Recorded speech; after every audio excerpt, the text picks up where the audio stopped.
Okay, we made it. Thank you, everybody. If you were waiting or if you're just tuning in, we started a little bit later than we meant to, but hey, it's okay. It's Friday. We're feeling pretty chill. Um, if you are watching, welcome. This is the Athens area DSA, or Democratic Socialists of America, and Athens for Everyone's chat. We're doing these kinds of talk series where we get to speak with elected officials as well as other community members about various topics. And this topic this time is about the budget. And we're going to be talking specifically about the Athens-Clarke County budget, especially because it's in process right now for the FY 2022 budget. And the Mayor Kelly Girtz just put out this past week his proposal for the budget, and now it will be discussed, and so on and so forth. So our guest today is Commissioner of District 6 in Athens-Clarke County, Jesse Houle. Hello, Jesse. Hey. Thanks for having me on here. Yeah. Thank you so much for joining us. I hope this goes okay. I'm the one running tech this evening, and it's fairly straightforward, but it's also me. So it's, you never know. It is a bit much, though, to try to be the talker and the techer. Yeah, we'll see how this works out. But yeah, like you said, it's Friday and we're chill. We're chilling out on Friday. So hey, take it easy on a Friday. And you were very gracious in your kind of vague explanation there, but to anybody who was waiting, apologies. It's entirely my fault for us starting late. I've had a domino effect of being a few minutes later to each progressive thing today, kind of all day. Went from like 2 minutes late to 3 to 7 to 10 to 12 to, what was this, like 16 minutes late? So classic snowball effect. Yeah. Well done. I wanted to be specific about the numbers of minutes late I am to convey my attention to details around numbers, because we're going to be talking about the budget today. So I thought, thank God. And time is money, as we know. So thank you for that. Yeah. 16 units of time money late. Yeah. Yeah, because I clearly get paid to do this. Well, you don't get paid in like US dollars or anything, but you get paid in time money. Yeah, time money. Yeah. Love it. Can spend it so many places. Okay, since we do have some folks watching, that's great. I want to remind people that they can chime in the comments with questions for Jesse, and hopefully they'll be able to answer them. I'm glad that we get to talk to you, Jesse, sort of at the beginning of these series, because I think it's cool that you are still fairly new to the commission, and this is your first time going through the budget process as a commissioner. Although not your first time with the budget process, because you have been paying attention to this stuff for many, many years and kind of following it as an activist. So I'm curious a little bit if you could sort of summarize some of the things you're seeing differently now as what you were able to follow even as an activist versus being behind the rail. Sure, yeah. I mean, if there's like an overarching thought, it's that everybody always says like it's more complicated than you think, but when you get into the budget, what we see is like a pot of money, like this department gets this pot of money or this programming gets this pot of money, is rarely that simple, and that there's usually multiple sources that feed into that pot. And then oftentimes like there's multiple sources feeding into all these different buckets, and then there's multiple kind of pipes coming out the other end. So I think what I've begun to appreciate, maybe like the level of complexity exceeds what my understanding was looking from the other side of the rail, so to speak, which has been an entirely metaphorical rail because we've been digital this whole time. But since I joined, I mean, but you look at this, and like I used to look at the super large version of the budget and imagine that a lot of why it's so big is because you're getting into the line items about how things are spent. But actually, most of the departments and courts could probably give you a document at least half the size for their budget each year, and we get just like a page or two, per department or something, and you get to kind of like ask for more detail after that. And what that page or two is basically breaking down is just those, I guess what I'm now in this conversation referring to as like the pipes and the buckets, which pipes are going into which buckets, and then how many pipes are coming out of that bucket. And so like I just had a good meeting with one of our judges earlier talking about their court, which is like the DUI accountability court, and there's 4 sources of funding just for that one court. And then of course they're pulling from that bucket to do a bunch of different programs, most of which are not entirely the DUI court, but the DUI court plays some kind of key role in a program that gets funding from a variety of sources to, put somebody through, say, a program for sobriety instead of putting them in jail, right? So like a lot of the work we've done to try to people, once they've ended up in the court system, to keep them from ending up with a record, budgetarily is a lot more complicated than just putting money in the DUI court bucket, right? Because there's all these pipes, if that makes sense.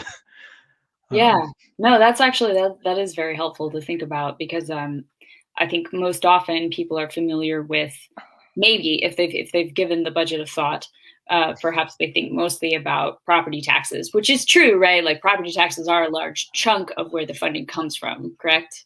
Correct. I mean, it's the largest chunk of a many-chunked budget, right? But it's the largest chunk of our general fund.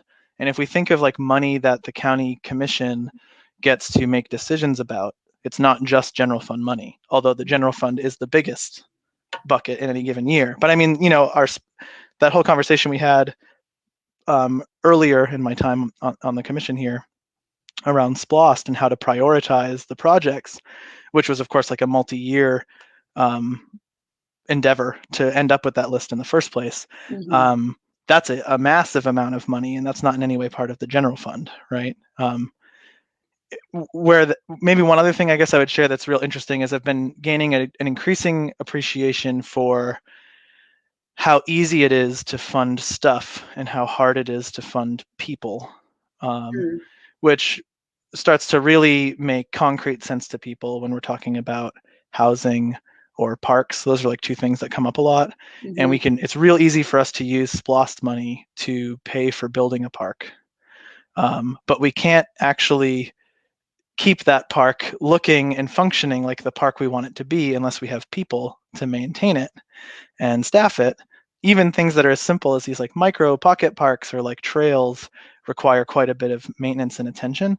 Mm-hmm. And all these little like footbridges and things that we kind of take for granted once it's built, but you got to keep checking them to make sure they don't fall apart, and to fill the little holes or repair the boards here and there. And you multiply that by hundreds of miles of trails, and it suddenly becomes like a really, really big endeavor. And so one of the biggest challenges I think we face is that a lot of people who are paying attention to local government and like, the way our taxes and financial decisions work will probably be very aware of SPLOST and the SPLOST projects, and likely don't realize that the funding that we have for that park doesn't pay to keep it being a park. It just pays to establish it.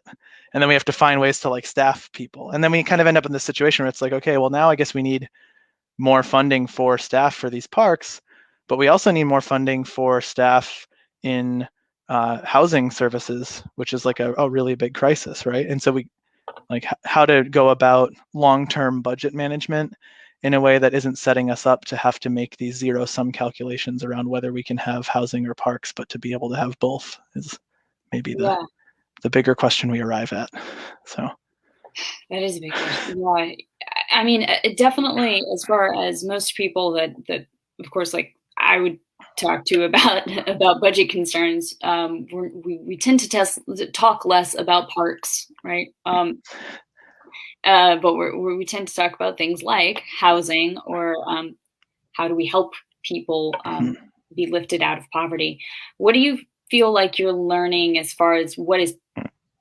Do you feel like you're learning more things that are possible within the budget to help some of those goals of like how to lift people out of poverty? What kinds of things can we do with the budget that would lift people out of poverty? Yeah, so I guess to use another metaphor, I use levers. You've probably heard me talk before about like leverage points. Like a lot of what I would talk about when we were trying to pick out a campaign is like, well, where do we identify the leverage points to try to get living wages for county workers or fare-free transit or whatever? Mm-hmm. And I had anticipated that I would join the commission and I would be able to see more of the leverage points and then be able to put my hand on more of the levers. Ah. And what I'm discovering is that I'm seeing some more of the levers, but it's taking me some time to figure out where they all are. And then a lot of times I'm like, okay, my hand's on this lever. Like, why isn't it moving? And then Yeah. it's like, inside I have to ask all these questions. And then it's like, oh, did you know about you gotta loosen the TIC mechanism? And I'm like, well, what the heck is a TIC mechanism? And that's actually a made up term I just pulled out of my but like the idea is like that there's these sort of like hindrances to most of the levers that I feel like I'm having an easier time. It's easier for me to have the conversations with the right people to figure out what those are, but it's still not always easy to figure out then how to move that thing or to convince the person who could move it that they should. And then of course, because it's a commission made up of 10 people, I need at least 5 other hands on that lever with me. Right. Sometimes more than that, or different ones depending on who's setting the agenda or whatever. So, Right. or whether we're actually taking a formal vote versus kind of informally discussing something. And so, I mean, I guess to speak to housing specifically, just because I don't want to like gloss over that with my weird metaphor here, it's clear to me that we need to answer that operational funding question better than we have budgetarily. And I think there's a lot of ways that can be done. And I think it's going to be a multi-tiered answer. But one of the things I'd really like to see in this budget is for us to put operational funding toward the homeless shelter. We don't have like a local shelter who actually just gets operational funding from us. So that might look like setting up kind of an independent agency contract with them, the Athens area homeless shelter. But really there are, at least a dozen housing providers, like nonprofit housing providers in the community who are all doing really good work. There's many more homeless service providers who might not be working specifically on providing housing, but are doing other like direct outreach work. And so like all of those folks need funding. And I think we're blessed with the stimulus money coming down the pike, which should give us the ability to put a lot more money into these things. But I think we're also going to have to examine the reality that like all these problems we're talking about that are COVID related are just like expanded, more obvious versions of problems that were already very large before COVID. Right. And so I don't think it's as simple as just putting that money at the problem, right? I think we have to kind of think about how to redesign how some of this stuff is working. So the budget conversation is kind of part of also like a process conversation or like a culture conversation. I don't just mean like the culture like we need people to care about helping each other, but also like the culture of like how we make decisions and who's at the table. Absolutely. Oh, we have a comment. Charles Hardy. Hi, Charles. As a single individual, what do you feel is the most needed in Athens that could build our community? Oh boy. That's a great question. If Charles wouldn't mind elaborating, do you mean like what's the most needed for a single person to do? Or do you mean like just from my perspective as one person who's obviously not omniscient? I guess I'll kind of riff off that, but hopefully if that pops back up, I'd love to get the clarity on what Charles is getting at there. Maybe like the average, average person, average resident.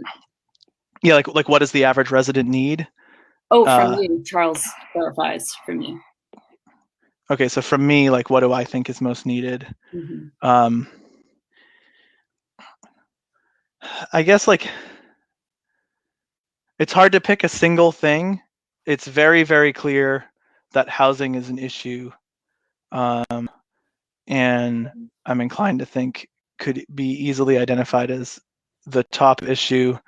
But it's not like the reason people are in housing precarity or housing insecurity or completely unhoused is the same, right? So for some folks, it's related to a lack of health care. And for some folks, it's just their inability to find a job. For some folks, it's a criminal record preventing them from being able to get a job, or they've got the job and they've got the income and they've been clean from whatever thing landed them in the court system in the first place for years, but they can't get into housing still. I mean, I got off a call earlier today with folks from Alliance Recovery Center who had all these stories of people who have been years sober and are employed, and they're going through dozens of places that provide affordable housing, and none of them will even call them back because this person has a felony on their record.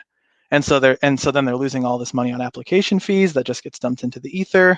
And some of their clients are completely unhoused right now, and some of them are living in, very precarious situations with friends or family. Sometimes living with a family member who can't even have them in that place according to the rules of their apartment, so they have to like sneak in and out of their own, parents' apartment or something. But I guess maybe why I'm inclined to point to housing as the place to focus is because I think housing first initiatives have been proven to work as like a model for helping lift people out of a variety of precarious situations. If we look at like other communities who are just like able to provide housing fairly unconditionally, and then you see a lot of folks be able to kind of like build from there because you have the stable address, you have the stable, safe place to go home to put your stuff in, to take a shower, to charge your phone or whatever, Right. And so probably this is a very long meandering answer, but I guess I could say if I had to say in like a word, it would be housing. But then it's a very complicated array of things we have to do to try to address that. Right. And Charles, if you want to add more to that question, feel free. We're also getting a lot of engagement. Thank you, guys. I'm trying to keep up. We have this old farm cannot run itself without this old farm. No one has nothing but an old broken down farm. Yeah, that's true. We all benefit when everyone benefits. Seed money makes more money. Thanks, David. We have from Kyle Patel. Thanks, Kyle. Exactly how much additional funding is available from the federal government this year compared to previously? And if this money is used for operational expenses, how will these projects be funded sustainably when the money is gone in subsequent years? I love that question. Great question. Also, don't want to gloss over the farm thing. That was fun. And I will say, when we talk about this old farm, there is another thing that I think I've gained an even deeper appreciation for, which is the cost of maintaining infrastructure that we all rely upon, that we think of as very basic, some of which is very expensive to replace and is in dire need of replacing. So it's extremely expensive to replace the stormwater pipes that exist under roads. And when we hear about sinkholes collapsing under roads, it's because those pipes are failing. And we have identified dozens of pipes in danger of doing the same thing, like soon, if we don't replace them. So there, and that's just one example of like a lot of this kind of like unseen underground infrastructure that's like decades old, some of it like 80 plus years old, that we also need to fund. So like the old farm continuing to run itself, we can't take for granted that like the structures sometimes wear out, which now brings us to, I mean, it would be fantastic if the federal government can also somehow find a way to convince the few holdout senators on the Democratic side to get out of the way and pass the infrastructure package, because that would be huge for communities like ours to be able to fix all those collapsing bridges and pipes without having to pull from funding that could also go to some of what we're talking about here. Exactly how much additional funding is available. So I guess we can say additional funding, there is $57 million coming from the federal government directly to Clark County from the American Rescue Plan, in what we can think of as like the main pot. And so that being like the biggest one that we're going to probably hear the most about that will have the most flexibility. Half of it is coming somewhere between like any day now and within a few weeks. Like I wouldn't have been surprised if I had heard today that we got it. But at some point very soon, we're getting the first half. And then whenever we get that first half, we will get the second half within 6 months of the first half. And we have until the end of calendar year 2024 to spend it all. I say calendar year because Clark County runs on a fiscal year where we're like approving. Right now, the budget we're discussing approving is the fiscal year 2022 budget, or the FY22 budget, that actually begins on July 1st, 2021. So we have to vote on it by the end of June so it can begin on July 1st. Will you remind everyone what happens if you don't? Yeah, I know last year there was a lot of talk about like, why don't we delay the budget vote even further? And the main reason why you need to pass some kind of budget by the end of June is that if you don't, it is like charter and state law mandated that by default, last year's budget is automatically this year's budget. So if you want to make any changes at all from last year's budget, they have to be made by the end of June. If they're not, then on July 1st, the old budget is default to the new budget. That said, it might open up a can of worms to say, well, let the old budget be the budget still, and then we'll just do a series of very complicated budget amendments to the stuff that we want to make it happen. Like you can amend the budget. So there is what would almost certainly be like a very messy, ugly, clunky, chaotic process. But it's not like you can't still make changes Right. after July 1st.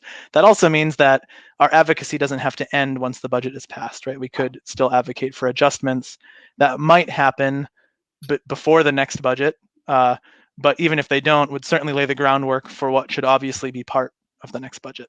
Do you know what that process is like? Like an amendment? I mean, we amend the budget all the time, but it's usually for things like we put $5 million for this SPLOST project, but it only ended up costing us $4.6 million, so we have an extra $400,000, and staff is recommending that we spend it on blank. Do we approve of the staff recommendation, or do we want to spend it on something else instead? Like that's a very common thing that you probably see us vote on. Okay. Like most months, there's something like that on our agenda. That doesn't mean that there couldn't be more dramatic, say, adjustments made as well. It's just, the more dramatic it is, the harder it is to make happen, I would say, right? From like a human political logistics perspective. To kind of wrap up Kyle's question, maybe, if I may. Yeah, that's what I was about to. I was like, I didn't mean to veer us off of that. Sorry. No, I'm trying to. Sorry, I'm feeling verbose and I'm rocking this pollen headache. So we're getting that 57 million, but we're also getting more than that 57 million. So for example, we're getting, I think it's 7 million for transit, specifically for transit. That's in addition to that. We're also going to get a certain amount of money for some kind of housing fund, I believe, that will be in addition to that. And there may be other buckets as well. So there's all these like specialty buckets, some of which are going to go to state agencies, some of which are going to go to local governments. What's cool about Clark County is we're a unified city-county government, so we get anything that goes to cities and anything that goes to counties, which is also why you'll see us getting dramatically more than like Watkinsville or Oconee County, because it's like their things combined. Plus, Athens is a bigger city than Watkinsville, but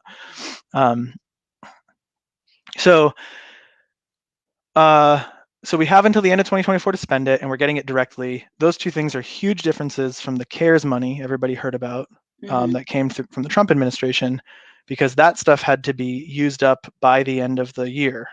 Now, some like congressional amendments were made that allowed us to extend certain parts of it a bit here and there after the fact, but there was a lot of this like very, very chaotic, like we got to spend it now, we got to spend it now.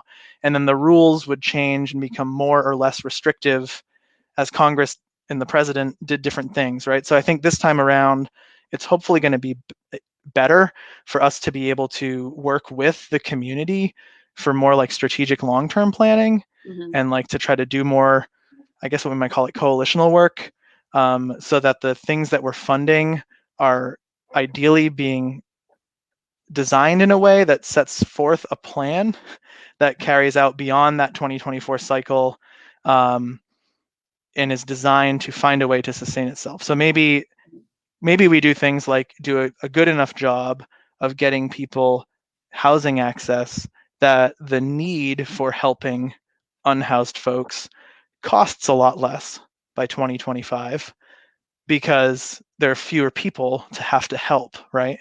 I don't think the problem's not going to just like totally go away, but hopefully there's fewer people dealing with that problem of lacking housing, right? And then, I think the other thing is, like not unlike it costs a certain amount of money to build the thing, but then you have to figure out how to staff it. Mm-hmm. A lot of times it costs a lot of money to get like something off the ground. And then once it's been going for a while, it becomes clear like where you can find other efficiencies. So I think a great example of this would be like public safety. We talk a lot about wanting like an alternative crisis response from like traditional policing. Some people want to do away with police altogether. Some people want to reform them. Other people want to, hire even more police and change nothing about them and pay them even more, right? So like there's a wide range of what people want to do, but I'm hopeful that we're going to get an alternative crisis response team funded this year, something like the Cahoots or Denver Star model. Denver Star, by the way, for people who are real nerdy about this, is also becoming like an independent of the police agency.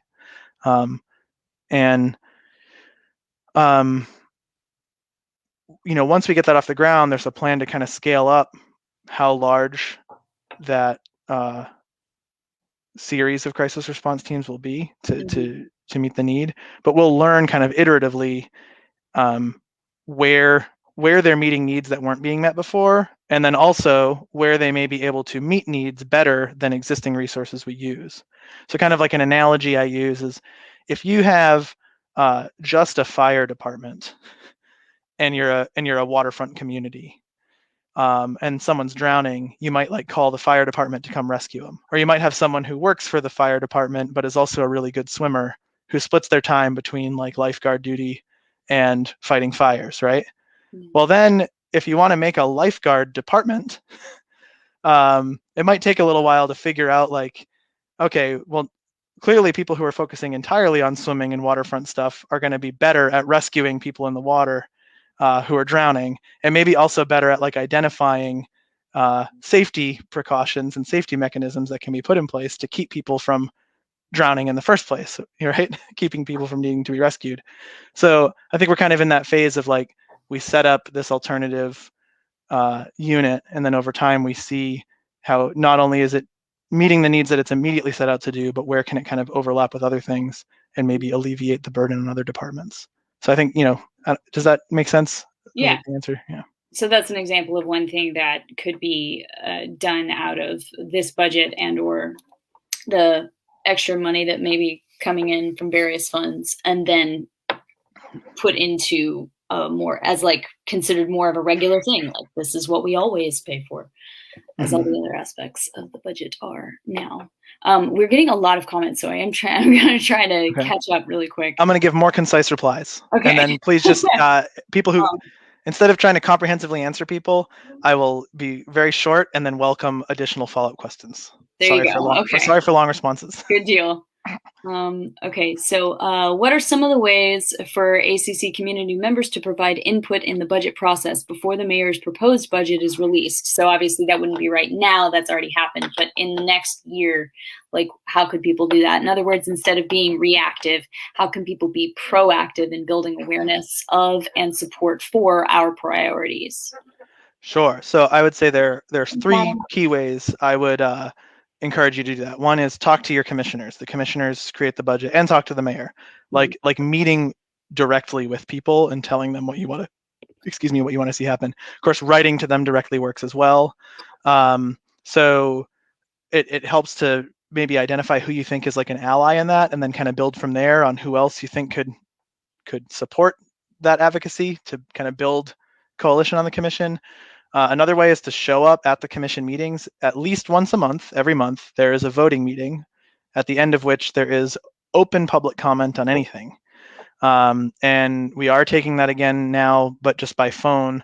but we should hopefully fairly soon be meeting in person again, and then you can just go into City Hall, and sharing your thoughts on what should be in the budget, and then ideally, if you have a fleshed out idea or an example that you can email ahead of time or print out a copy of and give to people in the commission, when you're there. That's a way to also not only have it on the public record and in front of the public, but also, of course, directly engaging the mayor and commission there. And another way I would say is apply for the boards, authorities, and commissions we have. We have a whole bunch of citizen committees, some of which have to be actual citizens, who are with citizenship, and some of which it's really just anyone who's a resident of Clark County. And so we need more people with a vision for a better community and with a vision for change applying for a lot of those committees. And they're all empowered to do different things, but I know, for example, at least there's going to be a position on the development authority opening up. And so if you want to weigh in on what development looks like in Clark County, applying to be on that board, which is, it's volunteering your time, but you can help steer the direction that some of those major authorities go.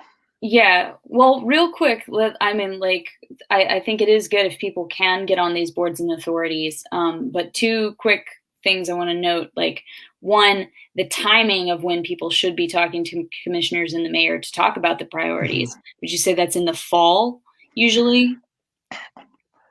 To some degree, any time is good. But yeah, I would say having your idea at least well understood and espoused by at least one commissioner, but more ideally, the whole commission's heard it before Christmas break. Mm-hmm. It would be ideal, because the budget conversation really starts to kick off in November. Like when I first joined the commission in mid-November, they were talking about the high level budget strategic plan alignment, where we were at to kind of forecast into the next year. So absolutely that early is appropriate. And then it just becomes kind of more and more important with each passing month. Yeah. So Joey asks, how do you understand participatory budgeting, and do you support the People's Budget in Athens, Georgia? And before you answer this question, I just kind of want to add to what we were just talking about, where you were mentioning how people can get involved from Adam's question, how can people advocate for what they want to see? I will say, right, part of the issue with the current structure, right, is that it is not particularly equitable, because these boards and authorities are often not paid positions. It's volunteered time. If you have the privilege of being able to do that with your time, that's one thing, which we know is kind of an issue as far as getting more equitable voices into this process. So that kind of brings us around to the idea of participatory budgeting, a way in which we could get more voices, especially voices of people who are not often able to be on these boards and authorities, or are not asked their opinion very often. So yeah, what do you know about participatory budgeting? Oh boy. Well, in the interest of trying to give concise answers, I will say that participatory budgeting as a term can mean a wide variety of things, and has often been espoused by communities who have done participatory budgeting projects, as they take a chunk of money from their fund and they give it kind of parameters around how it can be used, and then they set up a more democratic, ideally directly democratic process for people to shape how that money is spent. A more radical, kind of fully out on the end of the spectrum concept of participatory budgeting is you find ways to build more participation into the entire budgeting process, right? The way our county government is set up, like many local governments in the country, is that you've essentially elected me and 10 other people, the other 9 commissioners and the mayor, to do the budgeting. That's kind of our main job, essentially, right? So how I imagine participatory budgeting playing out here in Athens is we need to find a way to share that power out. And honestly, one thing that I'm hoping to get a clearer understanding from People's Budget Athens is how they want that structurally to work. Like, does people's budget want us to set up a participatory budgeting like fund, essentially like a line item in the budget that's like, here's $2 million to go through this process, and we're going to model it after what they did in North Carolina? Or are we going to take like some other route? I mean, yeah, without like rattling off a bunch of examples, I guess. I generally am very supportive of and appreciative of people putting a ton of time in to organize themselves around questions and or demands. And I think People's Budget has done a really great job of like getting more and more folks to pay attention to and understand and talk about the budget on the local level and engage with it. And so I like totally admire that work and want to support it and want to have a better understanding of exactly what those clear demands are. I know one thing I've heard is like they want to take money from police and put it into like more preventative programming, right? And I guess like going all the way back to the beginning when I was talking about like the different pipes into the buckets and the different pipes out, like it would be helpful to have more of a conversation around like which things to try to pull from and which things specifically to put into, if that makes sense. Because when it's very, very general, that concept can get responded to in a wide variety of ways that are either like entirely oppositional. Like there's like some people on the commission who are completely disinterested in the idea of taking any money out of the police budget at all, right? Or there's like totally different ideas about what we should invest in. So some people just want to like put money into job training through the economic development department and they think that's going to help, and some people want to like give more money to nonprofits in the community, right? So Well, so I guess something that came to mind there when you were talking about that is at this point, shouldn't some people on the mayor and commission or whoever like reach out to the People's Budget if those are questions that they want answered? Like, what is like, okay, if you think maybe this is a good idea, like how do we then start the dialogue really between mayor and commission and the People's Budget as a group? Like, where is that? Where does that happen, or how does that happen? yeah, I've been a little unclear how to do that, in that like my understanding personally has been that I was like specifically not wanted to be at the assemblies. Okay. And because it hasn't been clear to me who like the point people are to connect with, it's been a little unclear who specifically I should reach out to after, who would be like the person who's going to give me the distilled version of the demands, if that makes sense, right? And I can also appreciate that there's probably something I'm missing about all this, because I've been a part of a lot of like kind of leaderless movements that then get really irritated with the lack of like proactive engagement from local officials. So I find myself kind of like, okay, like I'm fairly sure I'm missing something and I'm not sure what that is. But so we can start with me and say like, tell me who I need to talk to or where I need to be. And I will at least reach out to that person and try to be then and there, as long as I'm able to be then and there. Is there a way that like a group like that, I guess showing up to mayor and commission meetings is one way to sort of start a dialogue maybe, but like could they show up with their proposal somewhere at a time when they're like, hey, this is the thing we're talking about doing? Yeah, I mean, this kind of gets into like, I think a lot of times you get further in terms of getting more buy-in if you directly engage an elected official or a group of them in a more personal fashion, just because there's more time to like have that dialogue. But certainly also just presenting it in the meetings, like once every month at the very least, you can bring any proposal forth and share it forward. So that's a very public way to do it, right? Or to email it anytime in between. As far as like building space for there to be like a group discussion where like, let's say like the mayor and commission is having kind of like a work session type discussion with an organization that has a proposal, that level of engagement in that kind of like official fashion would be a new way for this government to function, and actually is part of how I think this government should begin to change the way it functions, so that we are more participatory in in the way we go about our business, if that makes sense. So Yeah. that like our work sessions include proposals from community partners and not just from staff. Here, I want to come back to this question from Joey, but first, Joey's interacting a lot. Joey was our guest yesterday. If anybody watched that, you can also find it on YouTube on our A3 channel or on Facebook. So Joey was asking, do we really want to model I guess this is the participatory budgeting, talking about off of Durham.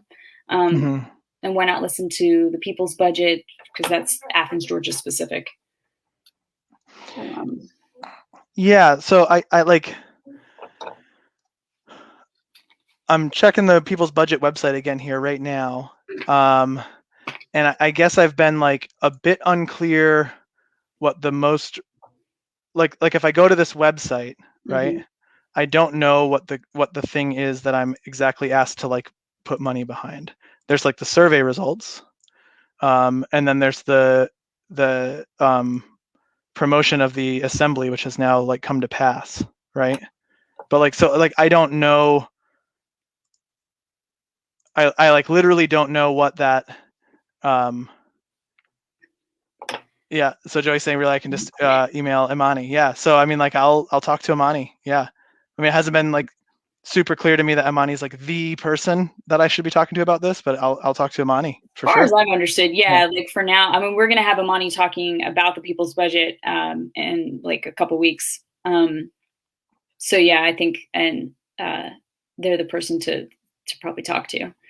But we'll swing back since Joey's being real active in our comments up in here. We got also, is Manager Williams or anyone in the manager's office allowed to make changes to the general budget or SPLOST budget after MNC has adopted them and the MNC has not passed an ordinance to do so? Would this be a misallocation? What are the possible consequences of misallocation?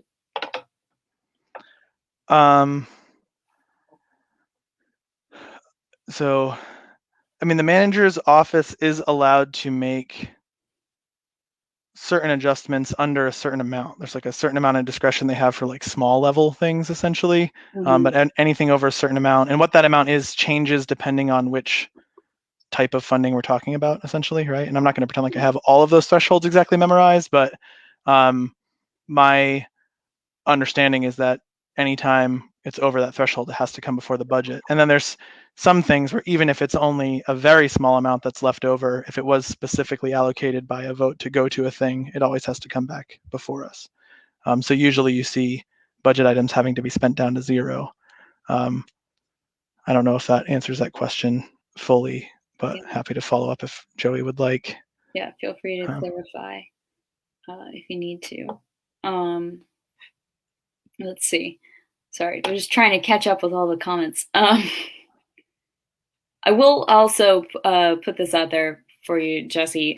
This was something that Joey was like, we should ask this of all the commissioners and the mayor. It's a tricky question. Are you ready? I mean, yeah, I've already gotten a few tricky questions, so yeah, sure. Why should people trust you?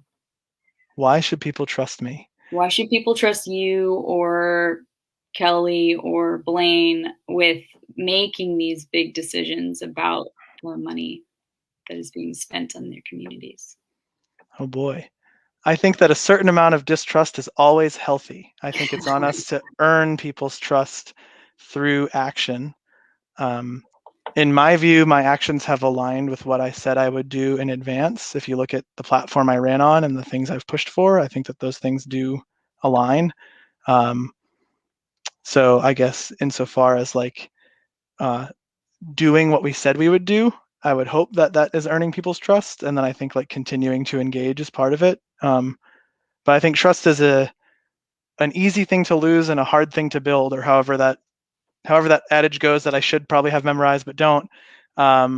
So I think it's like an ongoing process to kind of keep having it. And so I guess I really can't say why people should trust me, but I would like for people to have my trust, and I try to operate from a position of authenticity and genuineness and openness, and that includes, retaining the ability to be moved by people who are like compelling me to reconsider, my positions or my actions or whatever. So I guess I would say, if you do feel like you trust me, please talk to me, so we can talk about what we can do together more. If you don't feel like you trust me, please talk to me so we can figure out what the heck I'm doing that's keeping you from trusting me. Or alternatively, if you really don't trust me and you don't think it's worth talking to me, then get together with some people to figure out who the best person is to run against me, because I'm up for re-election. If I choose to run again, I don't even know if that's going to happen, but this seat is up for re-election in 2024, right? So there you go. Well, we have probably, I mean, I guess if we started at like 7:15, so we've got maybe 15 more minutes here. And in lieu of not seeing a ton more comments, and I'm sorry if I missed anyone, I was trying to keep up as they popped up real fast. I wanted to ask you, Jesse, about your priorities for this budget. What is on the budget that you're like, yes, and what is not in the budget yet that you are like, what I want to see this happening? So I kind of arrived. I mean, I arrived with a long list of things I wanted to see the county government do, and have actually felt encouraged that I think there's more things that seem possible in this budget than I would have guessed would be viable within like my first crack at being a part of this process. Mm-hmm. So one thing I'm really excited is already part of the mayor's proposed budget is fare free transit. I mean, it's been 10 years of fighting for that. Back in 2011, it seemed like a completely wackadoodle idea to people, and now it's almost absurd to me that it seems like it's going to just quietly pass without like much of any, uh, like discussion needed, I guess, which is like kind of amazing. I mean, we'll see how the conversation goes in the next month, but I'm feeling pretty encouraged that like I think fare free transit is going to happen. The political will is just kind of there now as an of course, and it was 10 years to get us here, so I'm really excited for that. Mm-hmm. My top 3 things: can we reimagine a new stormwater sewage system? Maybe I'll try to take that after I share my top 3. My top 3 things that I know I'm pushing for in this budget are getting that alternative police response. So Advantage Behavioral put together a proposal. It's not currently part of the mayor's budget. I really want that to get in there. So far, I've only heard positive feedback with varying degrees of like commitment from all the commissioners I've spoken with, as well as a number of judges in the community. One of whom, Judge Sweat, was really integral in like getting it to this point. But many other judges in the community that I've spoken with have been supportive. So I'm encouraged that stands a good chance of getting in there, and I think that'll be really important for reimagining public safety, Mm-hmm. to get a cahoots type thing going here in Athens. Oh man, Amani's here and has a specific ask, so we definitely need time for this too. The other 2 things that I know are on my list, and maybe I'm about to add a third here, because I've kind of we've talked about participatory budgeting we've brought it up and we've mentioned the people's budget in all of our conversations to date. I haven't been sure like what the line item is that I'm angling for, so I'm excited to read that in a second. Living wages for county employees, which I am currently defining as a $15 an hour wage floor for everybody.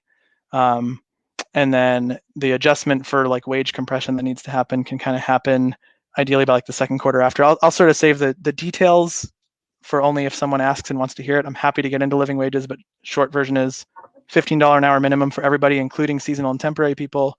And then the third big thing that I'm really hoping to get in here is Project Reset, which is an eviction relief program, which would be modeled after what they did in Gwinnett County. And it would be basically people who are facing eviction or housing precarity, they get their back owed rent paid off using stimulus money, and have a clean slate so that they don't have an eviction on their record. They get to stay in their housing, and their landlord gets most of what they're owed. So kind of a win-win for everybody. Sorry, I just figured out how to hide comments. I'm sorry. I'm sorry. This is a technical fail on my part. We'll go back to Amani's response.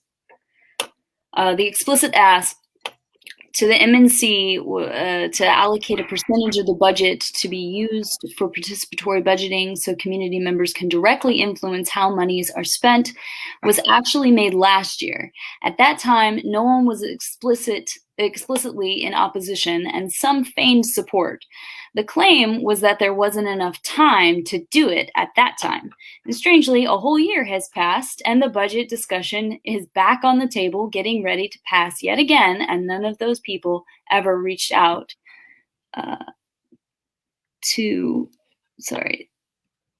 I'm guessing to them or to the people's budget. Or Yeah, Money, if you want to follow up if there's more that got cut off there. You got cut off. I guess none of those people reached out. I mean, I wasn't on the commission at that time, although I was following the meetings. So if I'm understanding that correctly, the idea is basically for us to fund participatory budgeting, like the civic engagement portion of it. That would kind of be like a way of like the county investing in democratizing the process by bringing like budgeting conversations to the community more, which actually would be even cheaper. It would be a lower cost investment than the idea that we've been kicking around that's like the Durham thing, because basically the Durham thing is you pay for that, but what they're going around talking to people about is a specific smaller pot of money that people can decide how to spend on projects that like the community generates and then prioritizes themselves, right? Yeah. Which I think is the ask of the people's budget, basically, or to start off with.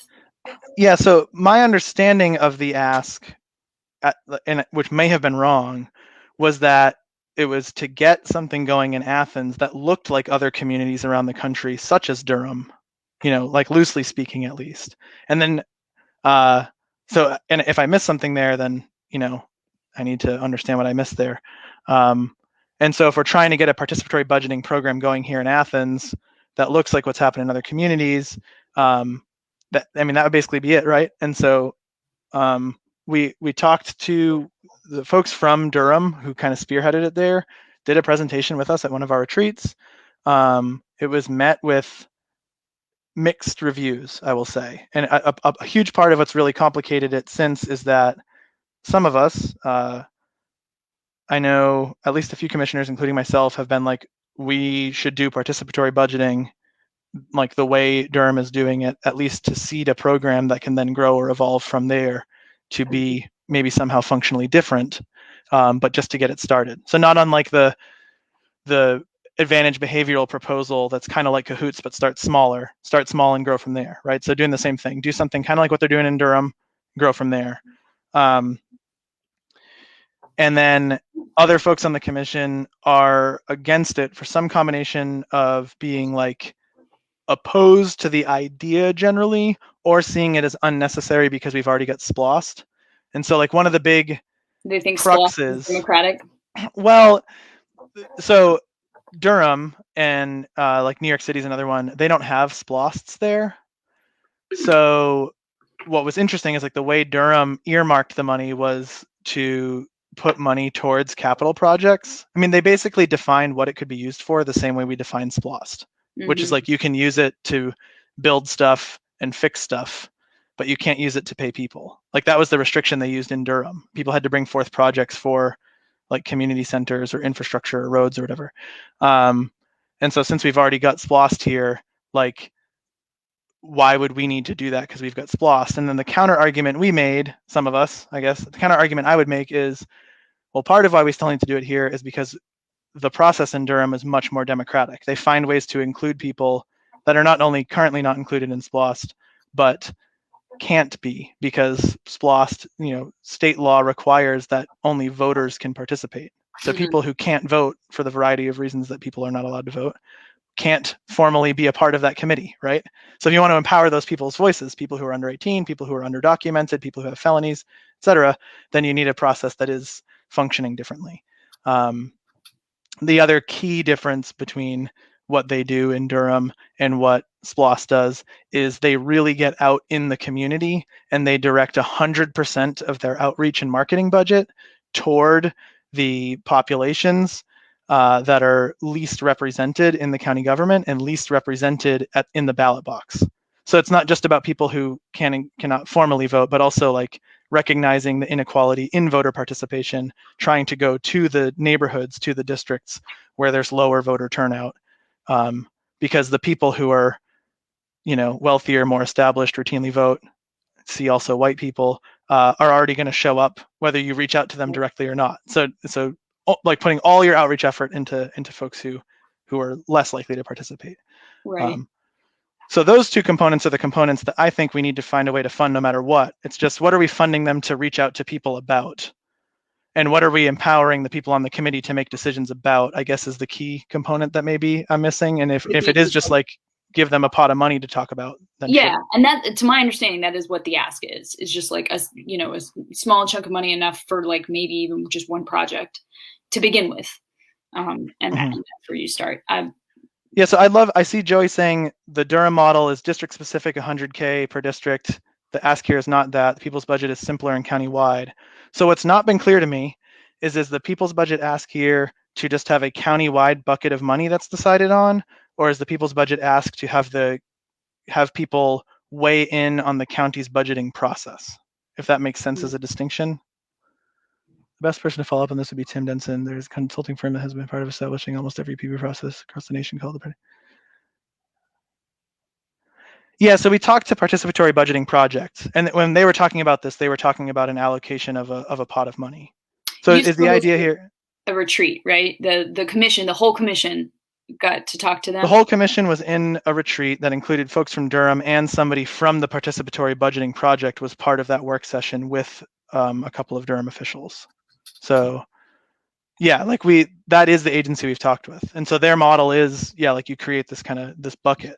I mean, what kind of struck me, honestly, was that the bucket of money that they're talking about that is being celebrated in these other communities is really like quite small compared to what SPLOST is, which is another argument folks who were not enthused about this made, is like, we discussed a SPLOST that's hundreds of millions of dollars, and this participatory budgeting thing is only 2.5. Sure. Right.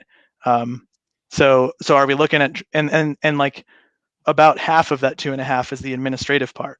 So people are only divvying up about $1 million worth of actual money for projects. The rest of it is going, I want to say Durham was 2.4 million. I can't remember exactly. So, yeah, sorry, I was trying to track there was another comment that I wanted to get it. Oh, here we are. Okay, sorry. I don't mean to veer off of participatory budgeting, because I really do want us to dig into that. But Amani said follow up with Tim Denson, and we will, because we're talking to him, and we'll ask him. And also, if Amani wants to weigh in, if there is like a clear, I guess what I'm imagining is like, what's the total amount that you imagine would be in the participatory budgeting ask for Athens? Like, is it 2.5 million? Is it 4 million? Is it 1 million? Whatever the total amount is. And then how much of that is for the administration of it? And how much of that is the actual money that's divvied up among the community members? Whether it's on a district by district basis or countywide. And I'm hearing that it's just countywide, right? So like if I just had that I guess if I'm talking about the thing that I've been missing, it's like, what is that dollar figure, and how is that dollar figure that we're distributing out earmarked? Or is it just the administrative portion, and it's to get people to pay attention to our whole budgeting process and build them into that discussion at more stages? Okay. Because part of where I feel like maybe, and this is maybe where like I'm like overthinking it or something, but like when I've talked to people after, it seemed like what people in PB Athens wanted to do was less like give us a small pot of money to divide up, and more like get the people more involved in the actual budgeting process. And so if that's the case, is this more about like investing in folks who are doing that outreach work, like the administrative part of the program of a traditional PB project like in Durham, but what they're inviting people to come participate in are the meetings that the commission has about the whole county budget, and then we're somehow finding a way to like formally integrate their input into the decision-making process. Does that make sense? And so that would be like much more complicated to implement, because it's not something we can as easily copy paste. But I also think it would be a more radical transformation of our budgeting process. Okay. Well, we're gonna try and get more of the people's budget, and you guys like hash it out, talk Yeah. about it. Um, cool. And if you all have any more questions or comments, keep it going. But we are a little bit over time. Are you okay, Jesse? Yeah, sure. Okay. The thing I thought I was gonna have to run to after this got canceled and rescheduled, so I actually have Oh, more how time. serendipitous. Um, Kyle Patel had a question that we skimmed past a while ago. That says, do you foresee HB 286, the new state law limiting reallocation of police funding, having an impact on what you are able to do with the reimagining public safety? Well, two things about that. One is I think it's a good argument for why we would do well to not increase the budget again this year like we did last year, because it's going to be that much harder to decrease it. But it's actually not going to be as hard as people think, because there's this clause built into that law that got added last minute in the final revision of it before they made their final vote on it, that actually allows any locality to reduce the police budget by however much they want, as long as they provide public notice Which you and needed? hold an additional public meeting about it. So, like, God forbid we have to be a little more transparent. So, I don't think the intention of that bill was good. I don't think that it's a necessary bill. I don't think it's a good bill. I also don't think that it's going to hinder our ability to do things if we really want to do them in any kind of meaningful way. So if you care about reimagining public safety, keep pushing because you Yes, can do it and this bill doesn't stop you. the bill does not stop it. That's correct. Um, Um, okay, I want to say real quick, thank you to Amani. And Amani will answer these questions during their session. We're going to talk to Amani in 2 weeks on Tuesday, the 18th at 6 p.m. I think it was. Yeah. And so awesome. We'll be glad to hear more from Amani and about the people's budget. Then if you're curious, please tune in and ask questions. We also have just a couple more. I don't want to keep Jesse too long. They've been going for a while now. Let's see. Caroline Aiken was asking. I guess this was in your talking about Durham's thing. oh, administration for So I mean, administration for the project is worth more than the project itself. I mean, Durham, they were doing an annual thing, and then I think they moved to doing a biannual, like a new pot of money to go into projects would happen every couple of years.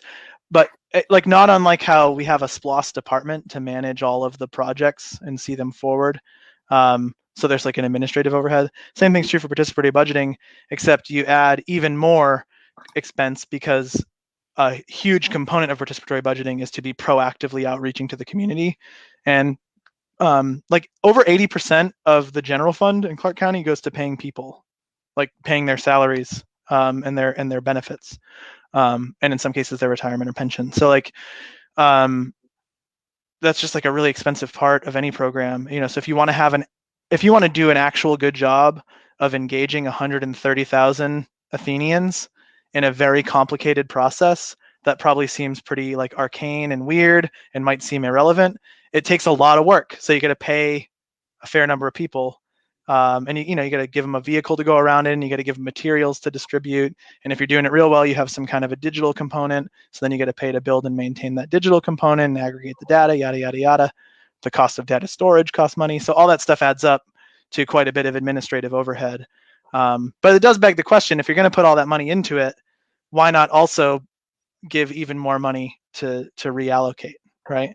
The other thing is that, again, Durham doesn't have SPLOS, but also Durham really saw the participatory budgeting program in Durham, as they described it, was probably primarily, certainly at least as much about building civic participation, like getting more people to pay attention to and feel connected to the local government so they would participate beyond just that process of like advocating for projects, but that they'd also get involved in other ways with the local government, and that they would begin to feel more connected to and meaningfully like represented by it, if that makes sense.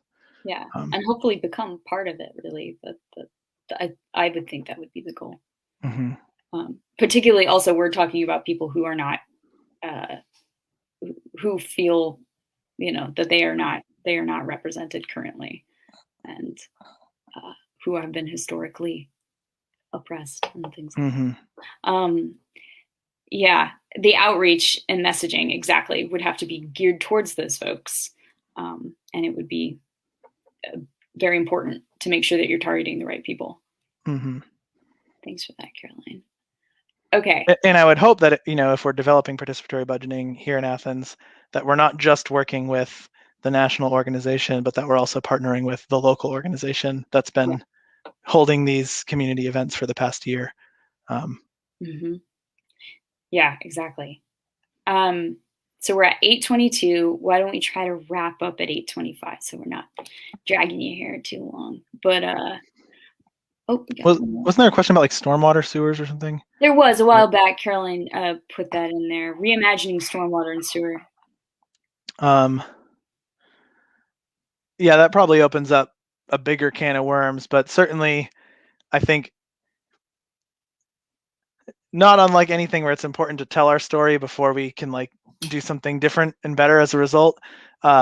We probably really do well to have more like public participation and understanding like how all the pipes underneath our feet in our buildings and our roads work and what they do, and how much it costs to do that, to use them, and how much environmental impact the current system has.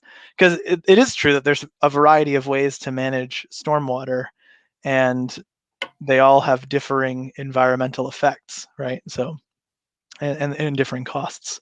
So the ones that we're currently using may not be the best everywhere. Yeah, but I do also think that like, okay, one cool fun fact about pipes. Our sewer infrastructure in Athens, Clarke County is almost entirely gravity fed, and it's like 100 years old. So the engineering feat that represents, and like if you think about the topography of the county, like all those pipes are flowing downhill from smaller pipes into bigger pipes to the facility. So why are our facilities, our 3 water treatment plants by rivers? Because water naturally flows downhill into rivers, right? Now, when that infrastructure was originally built, a lot of it was just dumping straight into the river. We got better at realizing that was stupid and awful, so we built these treatment plants, right? And the treatment plants have gotten better and better, and the technology's gotten better and better. But certainly when we think about some of the stuff that is really cool about the infrastructure in this town, the fact that like we're not using tons of electricity and energy and putting even more resources and time and energy and repair work into pump facilities that have to pump stuff uphill because it's all naturally flowing downhill is pretty incredible. And a thing to pay attention to, we actually just had 2 votes on pump stations last month, is that more and more pump stations are going to have to be built now because there aren't very many places left to build that can be fed by gravity sewer. And that begs the question of, if we're thinking of sustainability on like a 50, 100-year timeline, how sustainable is it to be building in new places where you have to put in pump stations and all this other stuff that will be unnaturally integrated into our ecosystem?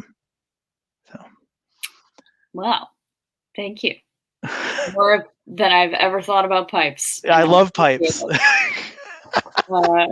It's very good. Thank you.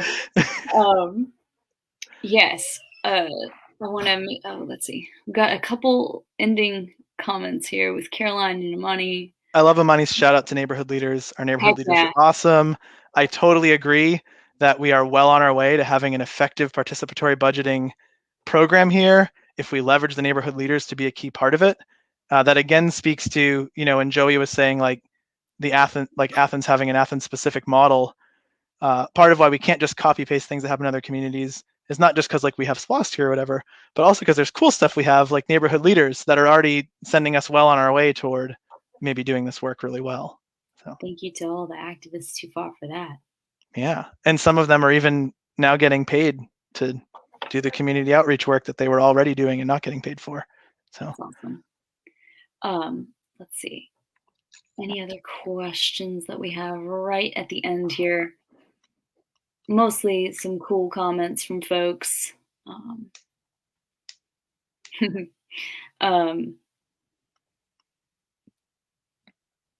you, zoning and parks.